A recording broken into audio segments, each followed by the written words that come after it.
Olá, a JC Explica, em meio à pandemia, o pior momento da crise sanitária no Rio Grande do Sul, com o número de casos crescendo assustadoramente, principalmente a demanda para hospitais, postos de saúde, emergências também, assustando a cada dia e colocando a pergunta: até onde é possível dar conta do que virou a pandemia?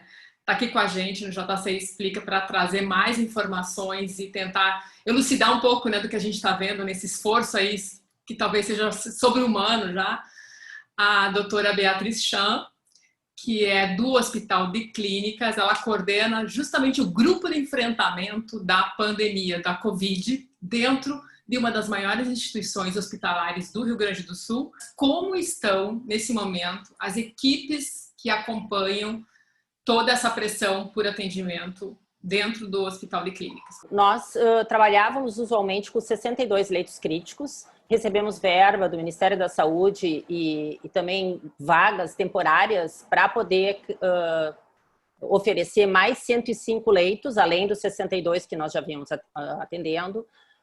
Então, nós temos essa estrutura que está montada dentro do Bloco B, que é esse prédio novo do Hospital de Clínicas, onde a gente atende 105 leitos críticos, pacientes críticos. Então, a primeira equipe que está muito desgastada, muito cansada, muito impactada emocionalmente com as dificuldades que a gente está enfrentando no dia a dia, são os intensivistas e todo o grupo que trabalha junto a eles, né? Além desses médicos intensivistas, nós temos técnicos, enfermeiros, fisioterapeutas, os psicólogos que dão super suporte para esse atendimento. Esse grupo está extremamente cansado, é indescritível o cansaço que essas equipes que trabalham no dia a dia, na linha de frente, estão apresentando. Não é um dia, nem 2 dias, que durante a nossa reunião diária a gente tem um profissional que chora no decorrer da reunião, profissionais que vão para casa tristes e sem esperança, porque hoje, nos últimos dias, nós temos feito escolhas. Os pacientes aportam na emergência. Esse não é o local para um paciente ficar em ventilação mecânica. O paciente deve ficar em ventilação mecânica na CTI. Então, as equipes da emergência são muito demandadas nesse momento, porque à medida que eu não tenho leito crítico para enviar esse paciente que aporta por demanda espontânea ou vem de vaga zero dos pronto-atendimentos, essas equipes também sofrem. Quando se mantém pacientes com gravidade em situações que, como a senhora disse, que não é o adequado, o que isso repercute lá na frente, na condição de salvar esse paciente? A gente tem uma relação importante em perda de qualidade e segurança no atendimento a esses pacientes. O Clínica sempre primou por atender com qualidade e segurança os pacientes através de diversos recursos relacionados à adequação das equipes, adequação das estruturas, adequação dos equipamentos que eu vou ofertar para esses pacientes. Nesse momento, nós estamos no limite dos nossos respiradores. A gente tem respiradores de transporte, respiradores de que a gente chama de equipamentos de anestesia, que não tem a qualidade do respirador de alta performance que usualmente a gente utiliza nesses pacientes. Então, eventualmente, está se fazendo a escolha de colocar um respirador não ideal num paciente, e isso certamente vai impactar em aumento de mortalidade dos pacientes. Até recentemente, nós tínhamos, então, uma mortalidade de aproximadamente 37%, 40% dos pacientes que vão para a CTI e de 50% naqueles pacientes que vão para a CTI e são entubados. Então, uma mortalidade extremamente elevada pela doença COVID, que é similar ao que a gente vê fora do Brasil. Porém, como nós estamos tendo casos de pessoas mais jovens, casos que estão chegando mais tarde, e chegando mais tarde não é culpa de ninguém, simplesmente existe um volume de pacientes maior do que o sistema é capaz de absorver. Então, esses pacientes, em vez de demorarem 4 horas para chegar no hospital, que é o que a gente atingiu na época de agosto e setembro, os pacientes em pronto atendimento eram indicados para UTI, em 4 horas eles estavam dentro do hospital. Ou seja, a gente estava ofertando um atendimento de muita qualidade. E isso nunca foi assim, nem em época não Covid, por causa do aumento dos leitos críticos. E hoje isso passa de 18 a 24 horas. Uma vez que o paciente espera mais tempo do que deveria numa estrutura que não é capaz de atendê-lo adequadamente, um pronto atendimento, é para triar o paciente, entender a gravidade, dar alta, internar em hospital de média ou de alta complexidade. Então, é uma estrutura, um hub para a gente poder distribuir o paciente de acordo com a sua necessidade.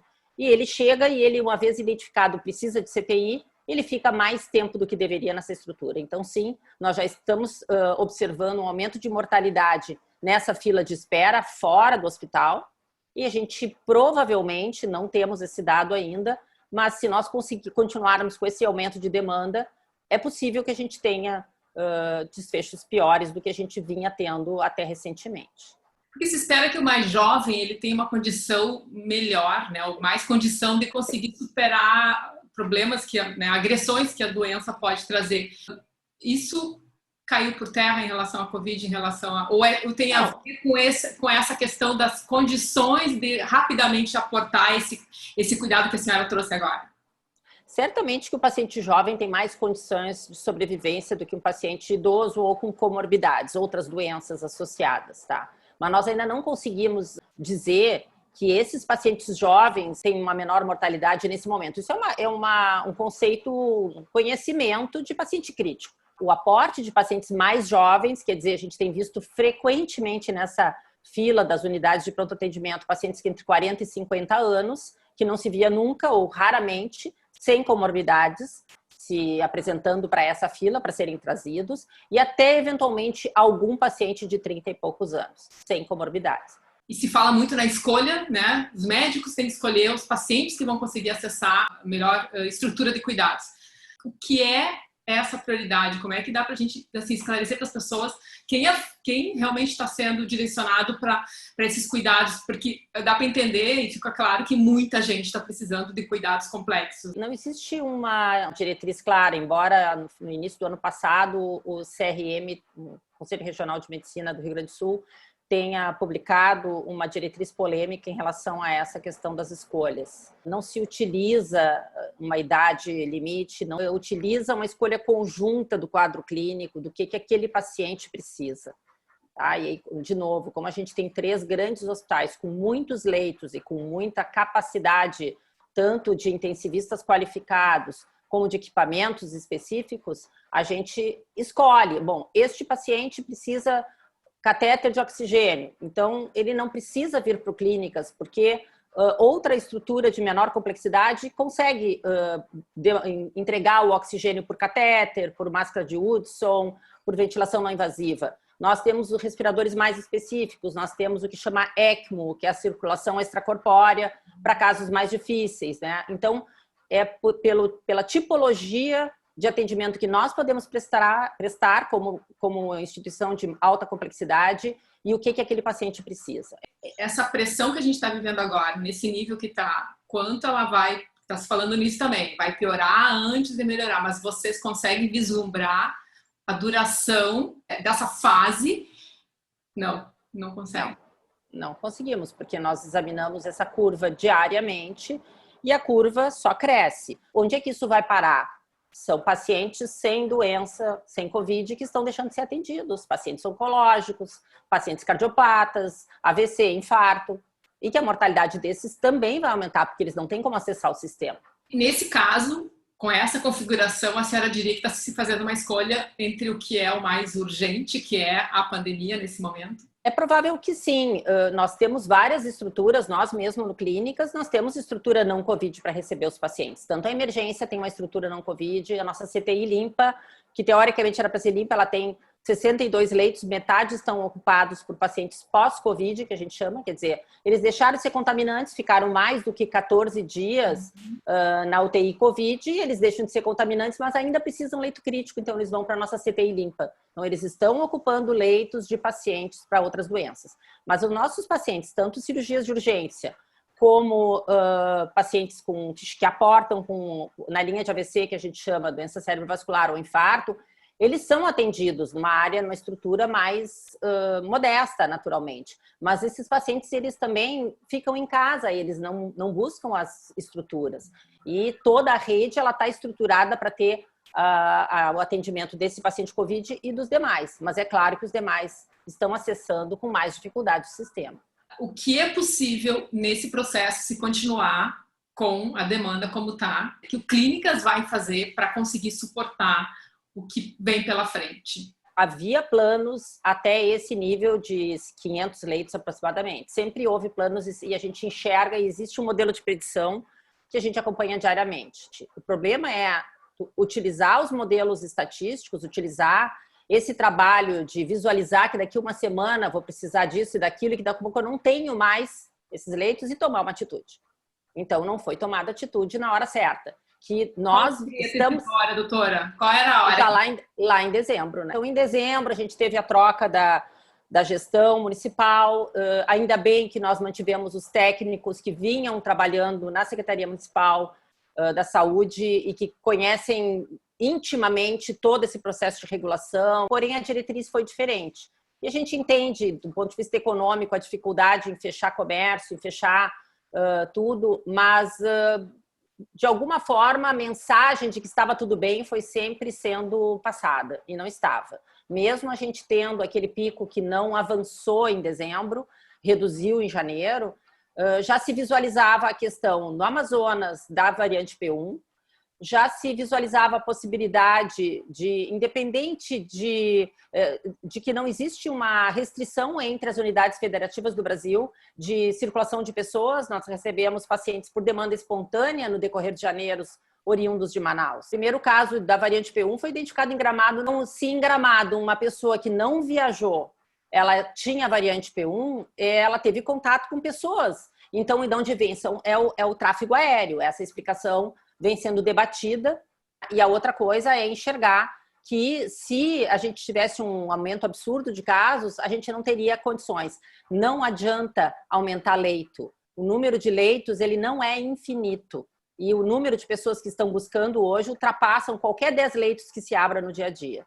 Nós temos no bloco B, que é esse prédio novo, o prédio crítico que a gente chama e que a gente está ocupando com Covid, nós temos uma estrutura no 7º andar, que eram os leitos críticos originariamente, estão todos dedicados para Covid, são 45 leitos. E o 6º andar, com 50 leitos de UTI. Mas o que nós vamos fazer? Nós vamos trazer todos os pacientes de atendimento crítico que estão ocupando, compartilhando o térreo do bloco B com a emergência. Então, nós temos leitos críticos no térreo de uma forma relativamente adaptada. Então, ali não era o lugar da CTI, era o lugar da emergência, o térreo do bloco B. Então, todos esses 46 pacientes que hoje são atendidos no térreo passarão para o 6º andar, numa estrutura mais adequada para atender pacientes críticos, certo? Então, esse é o nosso plano, para atender de uma forma mais adequada do ponto de vista físico. E aí, a estrutura do térreo da emergência poderá conseguir atender essa média de pacientes que a gente tem atendido, lotação de 40, 50 pacientes. Mas aumentado mais do que isso realmente não é possível pelo fato de que nós não temos mais respiradores, nem profissional. A nossa estrutura chegou no limite, nós não temos condições de aumentar mais leitos, mais números de pacientes a serem atendidos. O que para a senhora é mais significativo nesse momento, olhando principalmente o que vai vir nas próximas semanas, né? É muito triste, né? Muito triste, Patrícia, muito triste. A gente lidar com os nossos médicos e técnicos e profissionais que estão na linha de frente, chorando ao descrever a situação que eles estão enfrentando. E mais triste ainda é a gente receber vídeos de WhatsApp de pessoas dizendo que isso tudo aí é mentira. Que não está acontecendo nada, que isso aí é uma propaganda para as pessoas ficarem em casa. Ninguém está querendo enganar ninguém, os números são verdadeiros, se ultrapassou totalmente a capacidade. Eu nunca vi o Hospital de Clínicas nesse estado, nessa condição, e a gente se sente totalmente impotente por não poder ajudar todos os pacientes que a gente sempre ajudou. E a gente não tem tido mais condições de atender. Não temos mais condições de atender. Porque atender é atender direito. Não é deitar numa maca e dizer que está atendido. Não está atendido. O paciente precisa ter todo o recurso. Nós sempre trabalhamos desse jeito. Muito obrigada pela sua paciência de trazer. Acho que foi bem importante para elucidar várias frentes aí que envolvem a atuação de quem está lá dentro, né? Vocês que estão dentro de um hospital que muitas vezes, né? Que normalmente as pessoas não enxergam, né? O que acontece na dimensão que está acontecendo agora. E a gente vai continuar acompanhando, né, pelo site do Jornal do Comércio, as informações, a matéria completa lá em texto. Quem quiser conferir também vai estar toda essa conversa aqui com a doutora Beatriz, que coordena o grupo justamente que enfrenta em todas as frentes a pandemia dentro do Hospital de Clínicas aqui em Porto Alegre. Espero que vocês consigam ainda manter a condição de atendimento no que for possível. Muito obrigada. Obrigada. A gente também espera.